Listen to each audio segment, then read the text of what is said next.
Good morning, Vine School. Good morning, Mrs. Columbia. It's a beautiful day today. I'm so thankful that the Lord has given us a beautiful sunshiny day. I have been enjoying the rainy weather too because it's filling up our dams, but winter days like this are beautiful. So I'm also thankful that the Lord has given me a chance to speak to you today. And I had planned another assembly for today. And then yesterday I was speaking to Mrs. Smith and Mr. Smith, and they gave me a rude awakening to the fact that on Sunday, it's Mother's Day. And I had totally forgotten about that. So I thought that we would spend some time focusing on our mothers. Partly I was thinking about why had I forgotten about the fact that it's Mother's Day.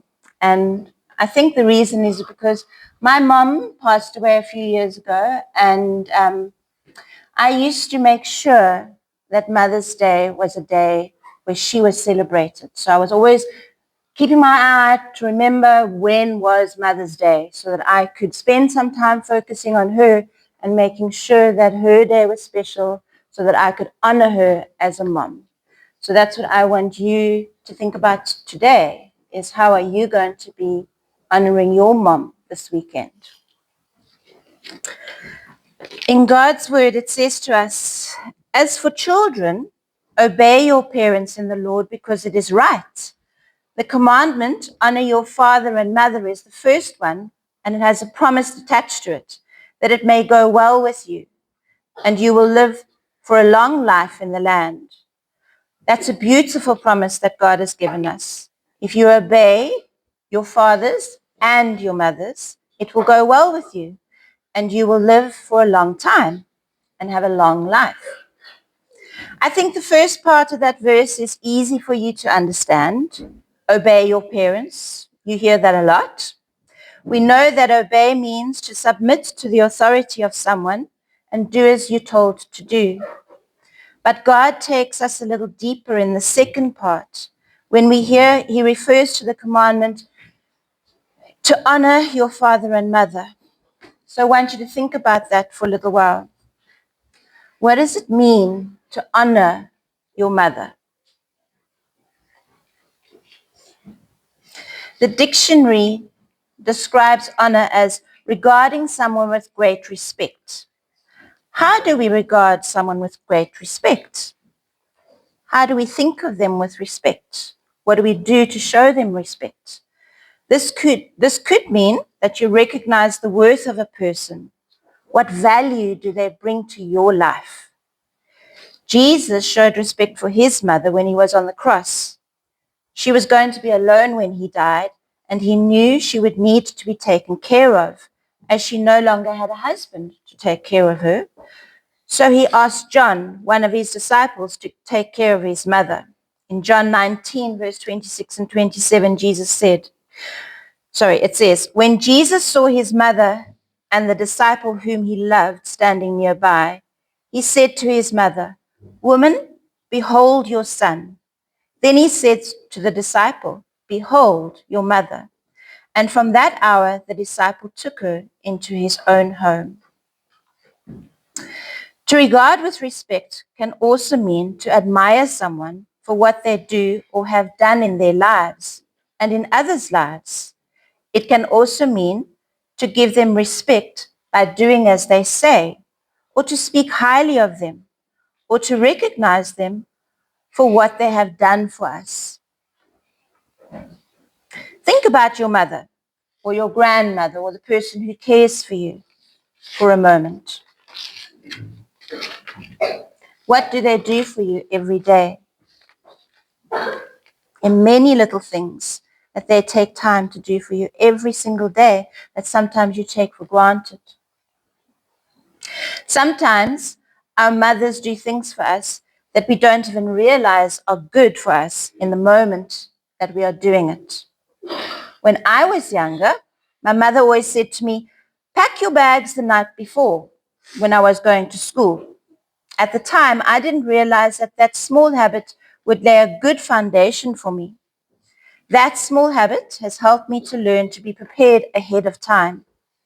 As a teacher, this has helped me a lot. If I'm not prepared for my day, then I can't do my work well. Not being ready for the day can mean the children in my class won't learn what they need to learn. I'm thankful that my mother taught me to practice this habit of getting myself ready and prepared for the next day. Can you think of a habit which your mother has taught you, which helps you to live your life well?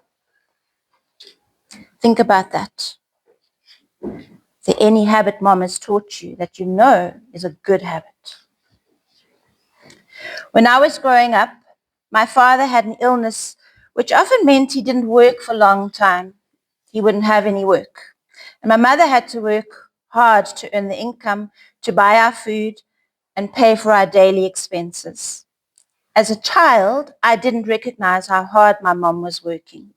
She would work every day and still cook us our meals, do the shopping, do the housework with some help from my brother and I, and make sure we got our education too. Only when I was older did I realize how hard she had had to persevere at times.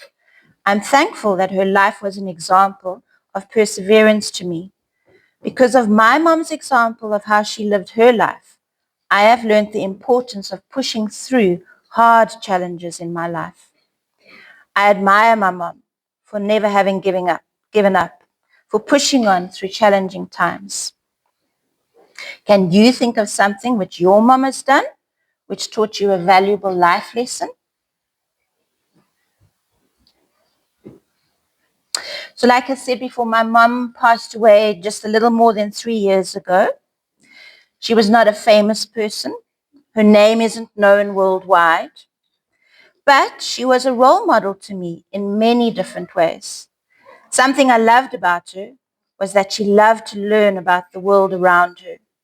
She would take many different types of books out of the library about places that she'd love to see, people who had been inspiring. She'd read books about their lives, or she'd take out books about crafts that she wanted to learn. She was always creating something with her hands, and she loved to explore the world around her. She loved going on long drives to little towns in which she would spend time learning about the people and the sights in the area. So even though the world doesn't think she is famous for something she did, I'm thankful for all that she did for me and the example that she set for me. How does your mom inspire you? Think about that. So on Sunday, when you honor your mom or your granny or your carer on Mother's Day, remember to thank her for all the good habits she has taught you and will teach you in the future. Thank her for the valuable life lessons you have learned from her and for the way she inspires you to live a good and worthy life. Moms also need words of encouragement and acknowledgement from you. This Sunday, go a little further than saying thanks to mom for the meals that she cooks and the clothes that she buys you and the toys that she buys you and the places that she takes you to. Give her time to thank her. Take time to thank her for the gifts that are going to last you a lifetime, for the good habits she's taught you, for the valuable life lessons and inspirational actions she has done before you. In closing, I'm going to read a poem to you written by a lady called Anne Taylor. In this poem, she's acknowledging the care that her mother gave her as a child and how she'd like to repay that care to her when she's older. My mother, who sat and watched my infant head when sleeping on my cradle bed and tears of sweet affection shed? My mother. When pain and sickness made me cry, who gazed upon my heavy eye and wept for fear that I should die? My mother. Who taught my infant lips to pray and love God's holy book and day and walk in wisdom's pleasant way? My mother. And can I ever cease to be affectionate and kind to thee, who wast so very kind to me, my mother? Ah, no, the thought I cannot bear, and if God please my life to spare, I hope I shall reward thy care, my mother. When thou art feeble, old and grey, my healthy arm shall be thy stay, and I will soothe thy pains away, my mother. Let us close our eyes and pray.